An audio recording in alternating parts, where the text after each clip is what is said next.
మేలు జరుగుతుందా మీరు ఆలోచన చెయ్యండి. అట్లనే 2023లో ఆనాడు కాంగ్రెస్ పార్టీ మహమ్మద్ అజారుద్దీన్ని ఇండియా క్రికెట్ కెప్టెన్ ఇక్కడ అభ్యర్థిగా నిలబెట్టింది. నవీన్ యాదవ్ని పిలిచిన ఒక మాట చెప్పిన, ఇవాళ నువ్వు అజరుద్దీన్ ఎంబడేసుకొని భుజాల మీద మొయ్యి అజరుద్దీన్ గెలిస్తే తప్పకుండా మంత్రి చేస్తా అని ఆ రోజు చెప్పిన. కానీ మా సందేశం మీకు చేరలే. మీరు ఏదో జరుగుతుందని ఆలోచన చేశారు. అజర్బై ఆనాడు కొద్ది మెజారిటీతో ఓడిపోయింది. కానీ ఇవాళ ఇదే అజరుద్దీన్ని మీకు ఇచ్చిన మాట ప్రకారం మంత్రిని చేసి ఇవాళ జూబ్లీహిల్స్ కు ప్రచారానికి వచ్చిన. మాట ఇస్తే మాట తప్పేది లేదు, మడమ తిప్పేది లేదు. ఇవాళ మీకోసం ఇవాళ మీరు వేసేది ఒక ఓటు. నవీన్ ఎమ్మెల్యే అవుతాడు, అజరుద్దీన్ మంత్రి అయి మీ సమస్యల్ని పరిష్కరిస్తాడు.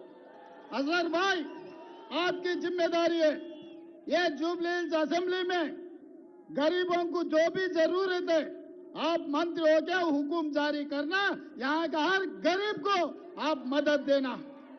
इसीलिए आज सरकार सोनिया गांधी, राहुल गांधी, मल्लिकार्जुन खड़गे जी आपको मंत्री बनाकर आज जुबलीहिल्स को भेज दिया. आज जुम्मा है, जुम्मे के दिन नमाज करके सबको वादा करो एक जुबलीहिल्स में जितने भी तकलीफ है तकलीफ दूर करने के लिए एक नहीं दो सिपाही आपके सेवा में लगे रहेंगे. మిత్రులారా, ఇవాళ నేను ఒక్కటే మాట చెప్పదలుచుకున్నా. ఈ జూబ్లీహిల్స్ లో గెలిపించండి. అభివృద్ధి అంటే ఏందో నేను చూపిస్తా. అభివృద్ధి ఎట్లా చేయాలో నేను చూపిస్తా. వర్షాలు వస్తే మీ బస్తీలు మునిగినాయి. నేను వచ్చిన మైత్రి వనంలో నేను వచ్చి బస్తీలు తిరిగిన. మీకు నీళ్ళల్లో మునిగిపోతే మీ కష్టాలలో మిమ్మల్ని ఆదుకోనికే నేను వచ్చిన. ముఖ్యమంత్రిగా ఉండి నేను మీ బస్తీలు తిరిగిన. మున్సిపల్ మంత్రిగా ఉన్నా ఆ పోరంబోకు ఆయన ఎప్పుడన్నా వచ్చిందా?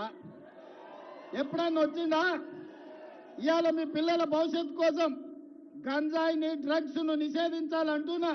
ఇవాళ గంజాయి, డ్రగ్స్ గురించి ఆలోచన చేస్తే లాగులో తొండలిడ్చి కొడతా అని నేను అంటున్నా.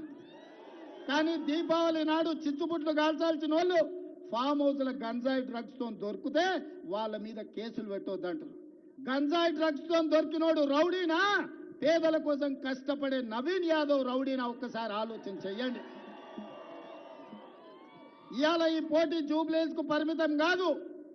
ఇవాళ రాష్ట్రాన్ని 10 ఏళ్లు దోసుకొని రాష్ట్రాన్ని నిలువున పుంచి 1,00,000 కోట్లు కాళేశ్వరంలో మింగితే 3 ఏళ్ల కట్టుడు కూలుడు జరిగిపోయింది. ఆ దోపిడీ దొంగలు ఇవాళ జూబ్లీహిల్స్ లో మళ్ళీ ముసుగేసుకొని వచ్చిండ్రు. మిత్రులారా, ఈనాడు బీజేపీ, బీఆర్ఎస్ వాళ్ళ గురించి ఆలోచన చేయండి. అజరుద్దీన్ కు నేను మంత్రిస్తే, సోనియా గాంధీ మంత్రిస్తే బీజేపీ వాళ్ళకు కడుపు నొప్పి ఎందుకు, బీఆర్ఎస్ వాళ్ళకు దుఃఖం ఎందుకని నేను అడుగుతున్నాను. ఒక మైనారిటీ మంత్రి ఉండొద్దా?